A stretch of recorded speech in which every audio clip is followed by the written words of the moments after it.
আমরা এখন আছি হাতানিয়া দোয়ানিয়া নদীতে, পাথর প্রতিমার অন্তর্গত গোপালনগর অঞ্চল হরেকৃষ্ণপুর। এখানকার মানুষজন যখন ওই পারে যায়, ওটা হচ্ছে পশ্চিম দ্বারকানগর, গোপালনগরের এই ঘাট থেকে, আর যাব হচ্ছে পশ্চিম দ্বারকানগরের ঘাট। এখানে যোগাযোগের মাধ্যম বলতে এই দাঁড় টানা নৌকা। এই যে এতটা রাস্তা নদী পথে, তাই যেতে আমাদের সময় লাগে 3 থেকে 4 মিনিট দিনে। মানে একটাই নৌকা, তাই তো? মানে আপনি মানে নিয়ে আসেন আবার দিয়ে আসেন, এই পারের লোককে ওই পারে, এপারের লোককে এই পারে, তিন পারের লোক। মানে গোপালনগর, পশ্চিম দ্বারকানগর আর হচ্ছে মহেন্দ্রনগর। আচ্ছা, মাপটা নেওয়া হয় এই একটা ঘাট থেকে 5 টাকা করে, তাই তো? 5 টাকা করে নেওয়া হয়। আচ্ছা আচ্ছা, জরুরিকালীন অবস্থায় ওনাদেরকে ফোন করে নিতে হয়। ফোন করে, মানে রাত্রে যদি কোনো রাত্রে পারালে হাং মারলে চলে আসি। আচ্ছা, এখান থেকে হাং মারলে শোনা যায়। বাড়ি কত দূর? এখানে কাছাকাছি? ওই ধারে বাড়ি। তোর বাড়ি কোথায়? ওই যে তোমার গৌর মেশো, হ্যাঁ, ওদের বাড়ির পশ্চিম পাশে। এখান থেকে হাং মারলে কি করে শোনা যাবে? শোনা যায়।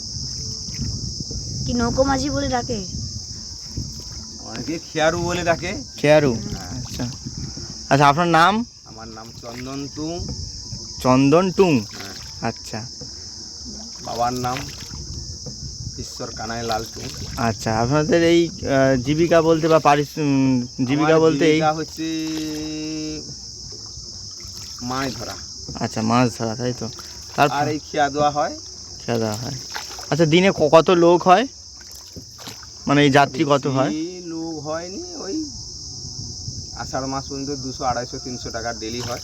আচ্ছা, আর আষাঢ় মাসে জল পড়ে গেলে আবার সেই কার্তিক অঘ্রাণ মাস পর্যন্ত, তখন লোকজন কম আসে, তখন 100, 150, হাইস্ট 200। আচ্ছা, মানে পারের করি 5 টাকা, তাই তো? আর এই সন্ধ্যাবেলা সকালবেলা ভোরের সময় খেয়া বন্ধ হইলে জাল নিতে চলে যাই। এই নৌকাল যাই জাল লিয়া, এই জাল দ্বারাই কিছু পয়সা আছে। আচ্ছা, মাছ মোটামুটি মাছ ধরে কত হয়, পারিশ্রমিক কেমন হয়? যেদিন যেমন, পরশু দিনা 1200 টাকার মতন মাছ পাইছিলি, কালকে 600 টাকার মতন মাছ পাইছিলি। মাছ মানে মূলত কি কি মাছ করা হয়? খয়রা মাছ, ফার্সে মাছ, ভোলা মাছ। খয়রা, পার্শে, ভোলা। এই নদীটা এখানেই পাতো না অন্য কোথাও? এখানেই ওইদিকে চলে যাই কাছাকাছি সব। সন্ধ্যা প্রায় আগত, আমরাও বাড়ি ফিরবো। ভালো থাকবেন, আবার দেখা হবে।